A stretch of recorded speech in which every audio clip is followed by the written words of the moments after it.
Hello friends, welcome to promo breakdown channel. Star Plus के one of the most popular serial Yeh Rishta क्या कहलाता है serial के आज रात के एपिसोड में आप सभी को अब यही दिखाया जाएगा कि जो माधव है अब वो तो बीरा को ये बताने वाला है कि ये अरमान की असली माँ शिवानी का घर है।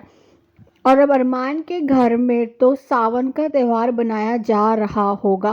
पर अब जो विद्या है अब वो दादी सास से यही कहती हुई नजर आती है कि मुझे सुहाग की निशानी नहीं, मुझे मेरा सुहाग चाहिए। प्लीज़ आप माधव जी को घर वापस लेके आ जाइए। और अब जो विद्या है अब वो दादी साहब के सामने ये भी कहती हुई नजर आती है कि अब अगर मेरी मांग में सिंदूर लगेगा तो सिर्फ माधव जी के हाथों से ही लगेगा।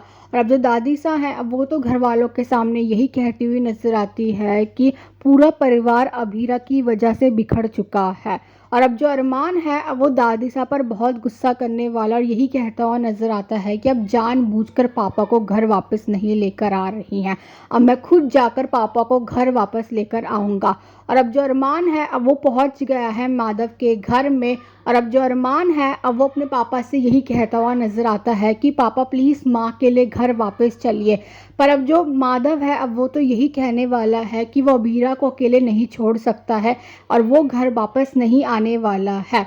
अरमान तो अपने पापा को बहुत समझाएगा और वहाँ से चला जाएगा। और अब जो अबीरा है अब वो भी माधव को यही कहती हुई नजर आती है कि प्लीज़ पापा घर वापस चले जाइए। पर जो माधव है वो तो यही कहने वाले हैं कि वो अबीरा को अकेले छोड़ नहीं सकते हैं। और अब जो विद्या है वो तो बहुत ज़्यादा रो रही होगी और रूही के घर में भी अब सावन का त्यौहार बनाया जा रहा होगा। और अब जो अरमान है अब वो अपने घर वापस पहुंच चुका है।